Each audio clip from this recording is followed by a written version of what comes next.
ചൊരത്തിന്റെ ലക്ഷ്മി എങ്ങനെ പോവാ? ഞാൻ ഈ സഹകരണ സംഘം വരെ ഒന്ന് പോവാ. ഒരു ലോൺ കൊടുക്കണ്ടെന്ന് കേട്ടു. ഈ മോട്ടറിന്റെ സഹകരണ സംഘത്തിൽ നിന്നല്ലേ കൊടുക്കുന്നുണ്ട്. പക്ഷേ അത് വികലാംഗർക്ക. ആരെങ്കിലും തല്ലി കയ്യും കാലും ഒടിച്ചാ കിട്ടും. അത് നിന്റെ അച്ഛന് വാങ്ങിച്ചു കൊടുക്കട്ടാ. പോടാ അവിടുന്ന്.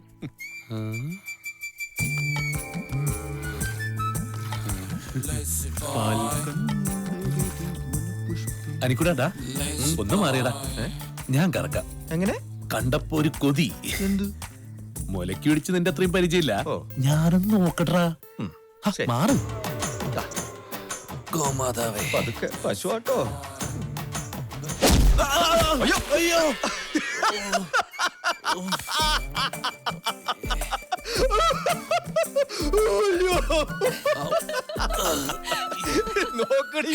എന്തിനാ ഹരിയാട്ട് അറിയാത്ത പണിക്ക് പോയത്? കറന്നു വെച്ച പാലും പോയി. ഇനി അച്ഛന്റെ കയ്യിൽ നിന്ന് നല്ലത് കിട്ടും. നോക്കിക്കോ. ആർക്കായാലും ഒരു മോഹം ഉണ്ടാവില്ലേടി? എന്ത്? എന്തിന്? പശുവിനെ കറക്കാനേ.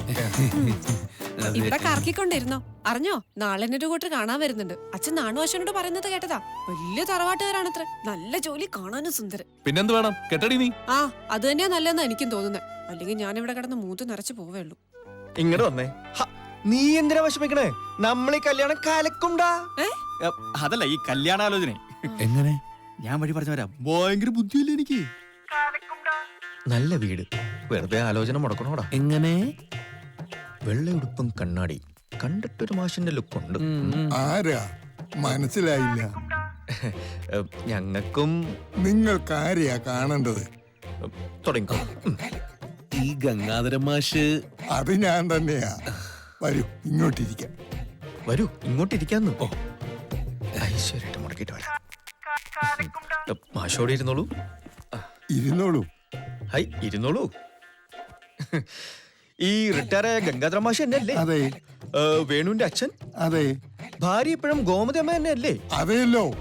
നിങ്ങൾക്ക് എന്താ കുട്ടികളെ വേണ്ടത്? വീടും ആളും മാറിപ്പോയില്ലെന്ന് ഉറപ്പുവരുത്താനാ. വന്ന കാര്യം പറഞ്ഞില്ല. വന്ന കാര്യം പറഞ്ഞില്ല. പറഞ്ഞോളൂ. പറഞ്ഞോളൂ. ചളാക്കല്ലേ, കാര്യം പറ. ഞാൻ വിനു, ഇത് സുഖു. അങ്ങ് മണ്ണാന്തൊടിയിലെ വീടേ. ഗംഗാധര മാഷ് വിചാരിച്ചാൽ 2 ആത്മഹത്യ ഒഴിവാക്കാം. മനസ്സിലായില്ല. മനസ്സിലായില്ല.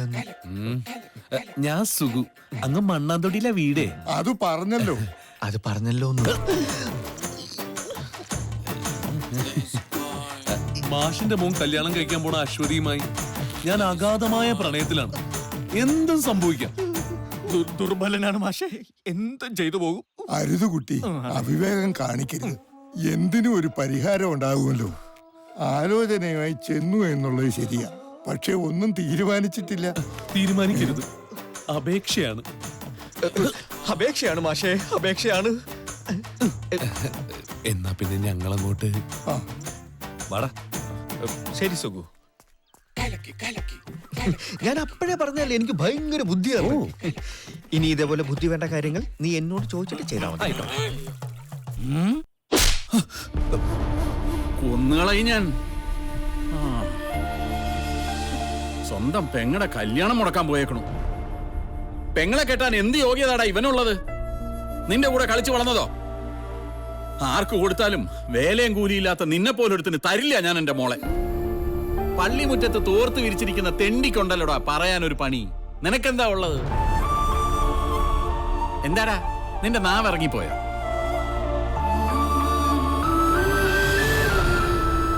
നിനക്കിനി വല്ല പൂതി മനസ്സിൽ കയറിയിട്ടുണ്ടോടി?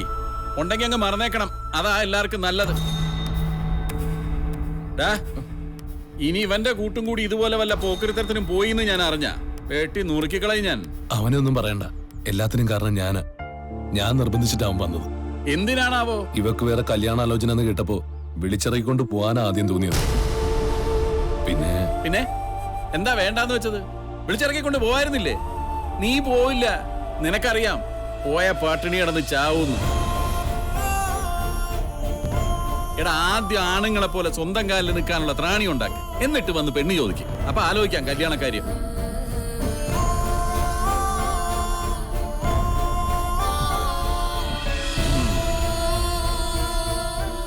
പിന്നെ താൻ തോന്നിത്തരം കാണിക്കാനാണെങ്കിൽ ഇനി ഇവിടെ നടക്കില്ല, വേറെ സ്ഥലം നോക്കിക്കോണം.